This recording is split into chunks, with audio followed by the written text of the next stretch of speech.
Sekitar abad ke-15 sampai 16 Masehi, Eropa mengalami zaman Renaissance. Kemunculan tersebut akibat dari adanya wabah penyakit, krisis ekonomi, krisis politik, dan krisis pemikiran Dark Age. Secara harfiah, Renaissance berasal dari bahasa Prancis yang memiliki arti kelahiran kembali.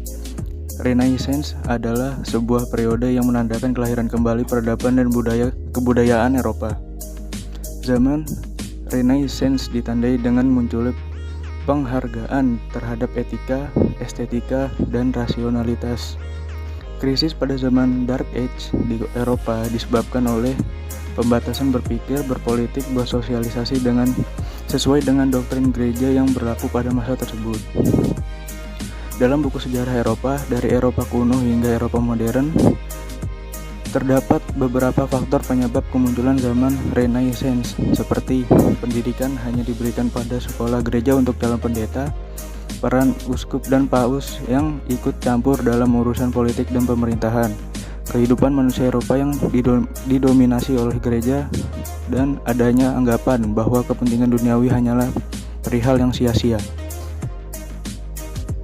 Merkantilisme adalah praktik dan teori ekonomi yang dominan di Eropa abad 16 ke abad ke-18 yang dipromosikan lewat peraturan ekonomi pemerintahan suatu negara untuk tujuan menambah kekuasaan negara dengan mengorbankan kekuatan nasional saingannya. Ini adalah mitra dari politik ekonomi absolutisme atau monarki absolut. Merkantilisme termasuk kebijakan ekonomi nasional yang bertujuan untuk mengumpulkan cadangan moneter melalui keseimbangan perdagangan positif, terutama barang jadi. Secara historis, kebijakan tersebut sering menyebabkan perang dan juga termotivasi untuk melakukan ekspansi kolonial.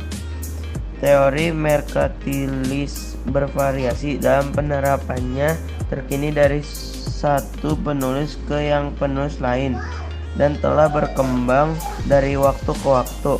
Tarif tinggi terutama pada barang-barang manufaktur merupakan fitur yang hampir universal dari kebijakan merkantilis. Kebijakan lainnya termasuk menciptakan koloni di luar negeri, melarang daerah koloni dengan melakukan perdagangan dengan negara-negara lain, memonopoli pasar dengan port pokok, melarang ekspor emas dan perak bahkan untuk alat pembayaran, melarang perdagangan untuk dibawa dalam kapal asing, subsidi ekspor, mempromosikan manufaktur melalui penelitian atau subsidi langsung, membatasi upah, memaksimalkan penggunaan sumber daya dalam negeri, dan membatasi konsumsi domestik melalui hambatan non-tarif untuk perdagangan. Reformasi Gereja. Reformasi gereja adalah upaya untuk melakukan perubahan ajaran kekristenan agar sesuai dengan Alkitab.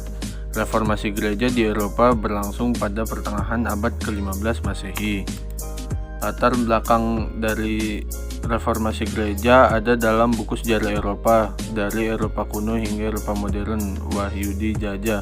Dijelaskan beberapa latar belakang reformasi gereja, yaitu adanya penyimpangan ajaran Kristen, terutama karena adanya praktik penjualan surat pengampunan dosa, korupsi yang dilakukan oleh uskup dan petinggi agama Kristen, adanya keinginan dari negara Eropa untuk membebaskan diri dari kepemimpinan paus, dan sikap gereja lama yang cenderung otoriter. Tujuan dari reformasi gereja adalah untuk mengembalikan ajaran Katolik karena sudah dianggap menyimpang, sehingga memunculkan reformasi yang dimulai oleh beberapa tokoh. Tokoh reformasi gereja yang terkenal adalah Martin Luther, Johannes Calvin, dan Zwingli. Tokoh di balik reformasi gereja adalah Martin Luther, Johannes Calvin, Erasmus Desiderius, Roterodamus, dan Zwingli. Sebagai langkah awal gerakan reformasi, Martin Luther memasang daftar 95 dalil di pintu gereja Wittenberg, Jerman. Isinya adalah mengkritik peranan gereja. Martin Luther berharap dengan tindakan tersebut akan mendapatkan tanggapan positif, namun Martin Luther justru dituduh telah menentang ajaran gereja dan ajaran Martin Luther dianggap gangguan. Oleh karena itu, pada akhir tahun 1520, Paus Leo X mengungkapkan bahwa ajaran Martin Luther menyimpang. Aufklärung. Istilah Aufklärung berasal dari bahasa Jerman yang berarti pencerahan. Masa Aufklärung mulai muncul pada sekitar abad ke-17 Masehi di Eropa. Kelahiran masa Aufklärung tidak dapat dilepaskan dari pengaruh Renaissance. Keberhasilan gerakan Renaissance di Eropa menumbuhkan kepercayaan diri masyarakat Eropa untuk mencetuskan pemikiran-pemikiran baru yang mengarah ke modernitas. Masa Aufklärung memiliki ciri-ciri sebagai berikut. 1. Munculnya paham individualisme, sekulerisme, dan humanisme. 2. Gereja tidak lagi memiliki kekuasaan untuk memaksakan kehendaknya kepada masyarakat Eropa. 3. Agama tidak lagi memberikan pengaruh yang signifikan terhadap aspek-aspek kehidupan masyarakat Eropa. 4. Berkembangnya ilmu filsafat. 5. Muncullah aliran rasionalisme dan empirisme. Masa Aufklärung di Eropa berkembang di negara Prancis, Inggris, dan Jerman. Aufklärung di Prancis berawal dari golongan seniman, sastrawan, wartawan, dan ilmuwan. Masa Aufklärung di Inggris berkembang setelah disahkan Undang-Undang Kebebasan Berpikir dan Kebebasan Mencetak pada sekitar pertengahan abad ke-17 Masehi. Selain itu muncul aliran filsafat yang sangat berpengaruh terhadap aspek kehidupan masyarakat Inggris. Masa Aufklärung di Jerman ditandai dengan munculnya tokoh pemikir seperti Immanuel Kant. Dalam buku tokoh-tokoh filsafat barat modern karya Harry Hammersma,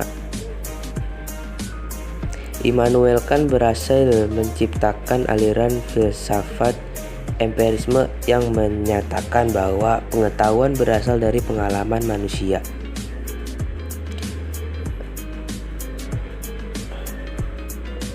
Berikut merupakan tokoh-tokoh penting masa Aufklärung.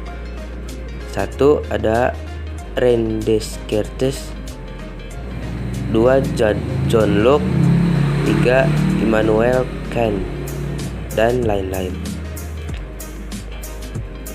Dampak Aufklärung bagi Indonesia. Berikut merupakan dampak Aufklärung bagi Indonesia. 1. Diterapkannya kebijakan politik etis di Indonesia. 2. Muncullah ideologi baru di Indonesia. 3. Berkembangnya pemikiran-pemikiran kritis dari golongan elit cendekiawan Indonesia. Revolusi industri terjadi pada periode antara tahun 1750 sampai 1850, di mana terjadinya perubahan secara besar-besaran di bidang pertanian, manufaktur, pertambangan, transportasi, dan teknologi, serta memiliki dampak yang mendalam terhadap kondisi sosial, ekonomi, dan budaya di dunia. Revolusi ini menyebabkan terjadinya perkembangan besar-besaran yang terjadi pada semua aspek kehidupan manusia. Singkatnya, revolusi industri adalah masa di mana pekerjaan manusia di berbagai bidang mulai digantikan oleh mesin. Revolusi industri dimulai dari Britania Raya dan kemudian menyebar ke seluruh Eropa Barat, Amerika Utara, Jepang, dan menyebar ke seluruh dunia. Revolusi industri menandai terjadinya titik balik besar dalam sejarah dunia. Hampir setiap aspek kehidupan sehari-hari dipengaruhi oleh revolusi industri, khususnya dalam hal peningkatan pertumbuhan penduduk dan pendapatan rata-rata yang berkelanjutan dan belum pernah terjadi sebelumnya. Selama 2 abad setelah revolusi industri, rata-rata pendapatan per kapita di negara-negara dunia meningkat lebih dari 6 kali lipat.